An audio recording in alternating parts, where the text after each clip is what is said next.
जय हिंद दोस्तों, मैं हूं जितेंद्र दीक्षित। 4 PM महाराष्ट्र में आपका स्वागत है। बुलडोजर एक ऐसा वाहन जिसका कि इस्तेमाल किसी निर्माण को गिराने के लिए किया जाता है, उसे ढहाने के लिए किया जाता है।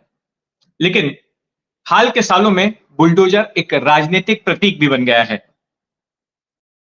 उत्तर प्रदेश में योगी आदित्यनाथ के शासनकाल में बुलडोजर का खूब इस्तेमाल हुआ।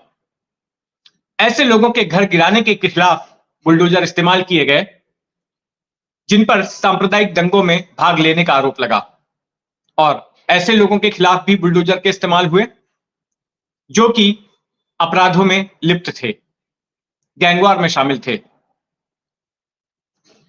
लेकिन बुलडोजर को लेकर काफी विवाद भी हुआ और विपक्षी पार्टियों ने योगी सरकार पर आरोप लगाया कि बुलडोजर का इस्तेमाल बड़े ही बायस तरीके से किया जा रहा था और एक समुदाय विशेष को टारगेट करने के लिए बुलडोजर चलाए गए। मध्य प्रदेश में जहां पर शिवराज सिंह चौहान की सरकार थी चुनाव से पहले तक, वहां पर भी कुछ हद तक बुलडोजरों का इस्तेमाल हुआ था, कुछ उसी पैटर्न पर जिस पैटर्न पर उत्तर प्रदेश में इस्तेमाल हो रहे थे। दोनों ही बीजेपी शासित राज्य हैं। अब वैसी ही तस्वीर महाराष्ट्र से आ रही है। महाराष्ट्र में मुंबई से सटे मीरा रोड भाईंदर इलाके में बुलडोजर का इस्तेमाल हुआ कल के दिन, और इस बुलडोजर के जरिए 15 दुकानों को गिरा दिया गया। अब इसको लेकर विवाद यह है कि आरोप लग रहा है मीरा भाईंदर के प्रशासन के ऊपर कि एक समुदाय विशेष की दुकानों को ही टारगेट किया गया। दरअसल पूरा मामला अयोध्या में भगवान राम के मंदिर के उद्घाटन से जुड़ा हुआ है। 22 जनवरी को जब उद्घाटन होना था, उसकी एक शाम पहले जुलूस की शक्ल में बहुत सारे लोग, बहुत सारे युवक अपनी कारों पर, दुपहिया वाहनों पर भगवा झंडा लगाकर एक रैली निकाल रहे थे। और ये रैली एक अल्पसंख्यक बहुल इलाके से गुजरी, नया नगर नाम के इलाके से। वहां पर जब नारेबाजी करते हुए ये तमाम युवक गुजर रहे थे तो स्थानीय लोगों के साथ में उनकी बहस हो गई, झड़प हो गई और जल्द ही इसने हिंसक रूप ले लिया और फिर मारपीट शुरू हो गई। वाहनों पर हमला किया गया। जिन जिन वाहनों पर भगवा ध्वज लगे थे उनको निकाला गया, वाहनों के साथ तोड़फोड़ की गई, वाहनों में बैठे लोगों के साथ तोड़फोड़ हुई। इस तरह के तमाम वीडियो एक्स पर वायरल हुए और यहां तक कि महिलाओं को भी नहीं छोड़ा गया। लहूलुहान महिलाओं की भी तस्वीरें सामने आई। तो जब इस तरह का दंगा हुआ तो उसके बाद पुलिस वहां पर पहुंची। पहले तो पुलिस ने डाउन प्ले करने की कोशिश की कि नहीं, कोई कम्युनल एंगल नहीं है और हल्की फुल्की वारदात थी। लेकिन उसके अगले दिन दूसरे चरण का दंगा फिर से शुरू हो गया। सैकड़ों भगवाधारी युवक वापस से उसी इलाके में पहुंच गए और फिर दो समुदायों के बीच आमने सामने पथराव हुआ। इसमें कुछ लोग घायल भी हुए। इसके बाद दोनों ही तरफ से एफआईआर दर्ज कराई गई।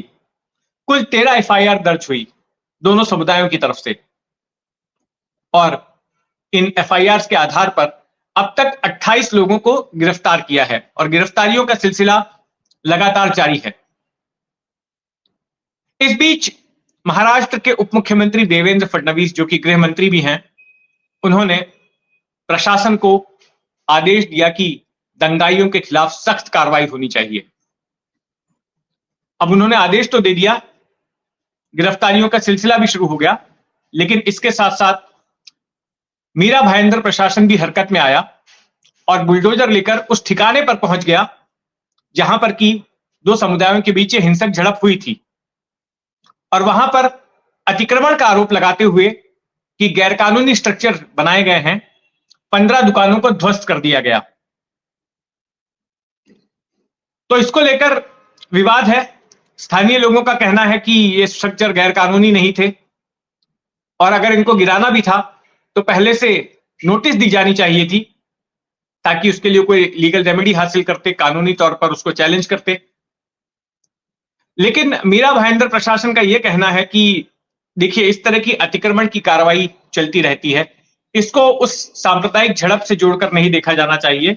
लगातार ये मुहिम चलती रहती है, अलग अलग इलाकों में बीएम म्युनिसिपल कॉर्पोरेशन की टीम जाती है और अतिक्रमण जहां जहां हुआ है, जहां जहां गैरकानूनी निर्माण है, वहां पर तोड़फोड़ की कार्रवाई होती है। लेकिन इस बार की कार्रवाई पर सवाल इसलिए उठ रहा है क्योंकि जो टाइमिंग है और जो ठिकाना है वो संवेदनशील है। एक तो हिंसक झड़प होने के अगले ही दिन ये कार्रवाई हो रही है और फिर ऐसे इलाके में हो रही है जो कि एक समुदाय विशेष की जहां पर रिहायश है। तो ऐसे में सवाल उठाया जा रहा है कि आखिर सरकार क्या संदेश देने की कोशिश कर रही है और क्या आने वाले वक्त में इस तरह से बुलडोजर और भी चलेगा, आगे भी चलेगा। एक मामला पुणे का भी है। पुणे में भी बवाल हो गया। 23 तारीख को फिल्म एंड टेलीविजन इंस्टीट्यूट के कैंपस में एक बैनर लगाया गया कि बाबरी मस्जिद को गिराया जाना असंवैधानिक है और ये वहां के स्टूडेंट्स एसोसिएशन ने इस बैनर को लगाया था। उसके बाद पुणे में विवाद हो गया। जो हिंदुत्ववादी संगठनों के कार्यकर्ता है वो कैंपस में घुस गए और छात्रों के साथ में उनकी भिड़ंत हुई।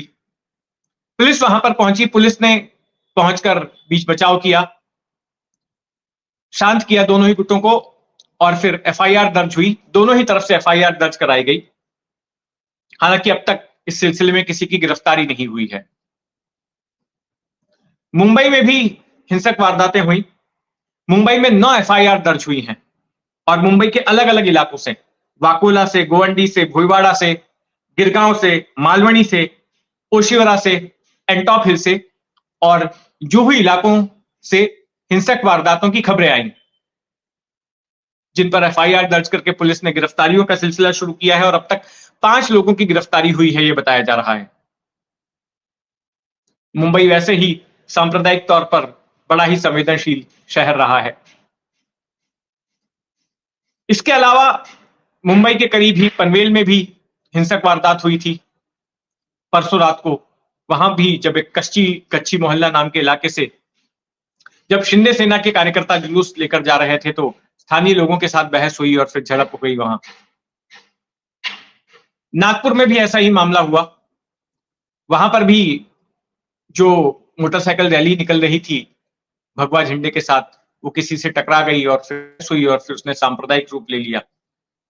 तो इस तरह की तमाम झड़पें हुई। तो इसकी वजह से कुछ हद तक महाराष्ट्र में वातावरण तनावपूर्ण हो गया, खास करके इन इलाकों में।